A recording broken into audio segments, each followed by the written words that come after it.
Today we are going to learn an important chapter in English grammar. So let's begin. As you can see, I have written some points here on the whiteboard. First of all, let me clear you what are these points and what is the meaning of these points. The first one, as you can see, be able to.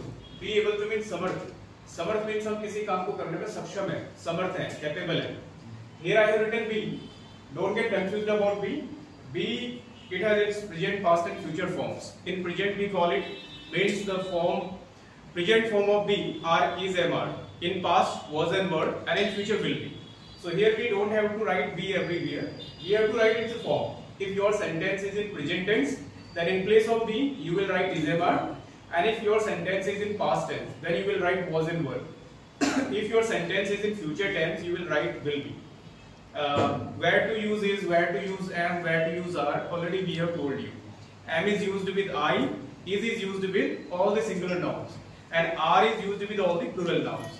Similarly, in past tense, was is used with all the singular nouns, and were is used with all the plural nouns. And in future, we can use will be with all the subject, with all the nouns. So here, let's begin with the first one. Be able to. Be able to means Samarth. Suppose you say, मैं अंग्रेजी बोलने में समर्थ हूँ. Then in English you will say, I am able to speak in English. If I change the subject and I say कि वह अंग्रेजी बोलने में समर्थ है, then I will say he is able to speak in English. If I say हम अंग्रेजी बोलने में समर्थ हैं, then subject is हम here, so we are able to speak in English. It means it all depends on the subject. If subject is I, use am. If subject is singular, use is. If subject is plural, use are. And if you are making a negative sentence, then you have to put not after is, am, are. Like मैं पढ़ाने में समर्थ हूँ, I am able to teach. मैं पढ़ाने में समर्थ नहीं हूँ, I am not able to teach. Very simple. After am you have to put not. I am not able to teach. Now let me tell you one more point. Interrogative point. If the sentence begins with क्या, क्या मैं पढ़ाने में समर्थ हूँ, क्या मैं पढ़ाने में समर्थ हूँ. आप क्या को रिमूव कर लीजिए. अब बचा मैं पढ़ाने में समर्थ हूँ. I am able to teach. तो एम को आगे ले आएंगे तो बन जाएगा am I able to teach. यानी कि जब कभी भी हमें क्वेश्चन बनाना होता है, इंटरोगेटिव पॉइंट बनाना होता है क्या से, तो जो भी हेल्पिंग वर्ब आती है उसको हम फर्स्ट में ले आते हैं, उसी से हम सेंटेंस की शुरुआत करते हैं and it becomes a question, it becomes an interrogative sentence. Like हम खेलने में समर्थ हैं, we are able to play. अगर हमें क्वेश्चन बनाना हो क्या हम खेलने में समर्थ हैं, then it would be are we able to play. We are able to play, are we able to play. He is able to jump, is he able to jump. I am able to jump, am I able to jump. And in past tense, I was able to teach. मैं पढ़ाने में समर्थ था, हम खेलने में समर्थ थे, we were able to play. Question बनाना हो तो was and were को आगे ले आएंगे. इसी प्रकार इन फ्यूचर में मैं खेलने में समर्थ होऊंगा, I will be able to play. हम नाचने में समर्थ होंगे, we will be able to dance. So in present, I am able to, in past, I was able to, in future, I will be able to. तो जो is, am, are, was, were, will be का use है, वो सभी words के साथ same रहेगा. Now moving to the next one, unable to. तो able to mean Samarth, unable आपका इसका अपोजिट हो गया असमर्थ. मैं खेलने में समर्थ नहीं हूँ, तो आप कह सकते हैं I am not able to play, और इसी बात को आप I am unable to play भी कह सकते हैं. हम अंग्रेजी बोलने में समर्थ नहीं है, we are not able to speak in English, और इसी बात को आप ऐसे भी कह सकते हैं we are unable to speak in English. Now next one is about to. About to means वाला है, वाली है. Means हम कोई एक्शन करने वाले हैं. Suppose मेरे एग्जाम शुरू होने वाले हैं, so my exams are about to start. Deepawali आने वाली है, Deepawali is about to come. हम पहुंचने वाले हैं, we are about to reach. So like this we use about to. The next one is going to. Going to means भी वाला है, रहा है, यानी कि कोई immediately हम कोई एक्शन लेने वाले हैं, we use going to for that. Suppose in this winter your sister is going to marry, so you can say my sister is going to marry.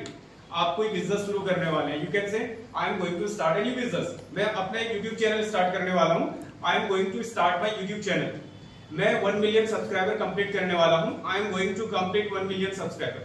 So going to means हम कुछ ऐसा करने वाले हैं जहाँ पर थोड़ा सा स्ट्रेस है कि हाँ इमीडिएटली हम इस एक्शन को लेने वाले हैं, we use going to for that. Then next one is bound to. Bound to means something that is certain to happen. यानी कि कोई ऐसी चीज जिसका होना निश्चित है, जैसे सूरज का सुबह निकलना निश्चित है, the sun is bound to rise.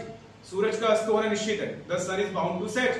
आपका पास होना निश्चित है, आपने मेहनत की है, तो हम बोलेंगे you are bound to pass. किसी का फेल होना निश्चित है, he is bound to fail. Modi ji का प्रधानमंत्री बनना निश्चित था, Modi ji was bound to become the prime minister. तो किसी बात का होना श्योर निश्चित है, उसके लिए यूज करते हैं be bound to.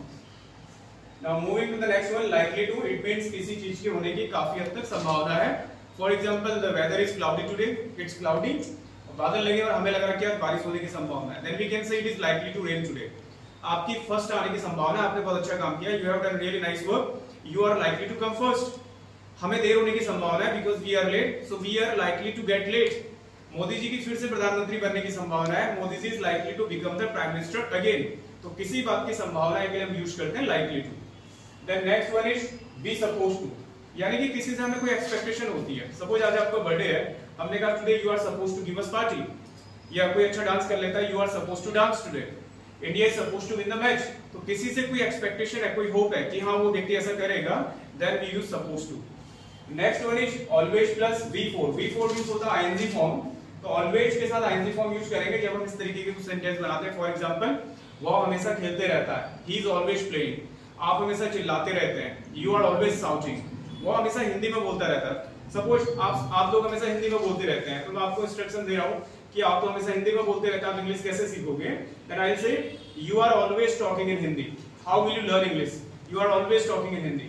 तो कोई व्यक्ति कोई काम करता रहता है, जैसे वो हमेशा अपने नाखून चबाता रहता है, तो he is always biting his nails, he is always biting his nails. बच्चे हमेशा झगड़ते रहते हैं, children are always quarreling like this. Next one is used to plus V4, इसके साथ भी हमें V4 यानी कि ING फॉर्म यूज करना है।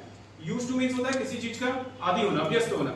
जैसे मैं इंग्लिश बोलने का आदी, I am used to speaking in English, मैं इस मार्कर से लिखने का आदी हूं, I am used to writing with this marker.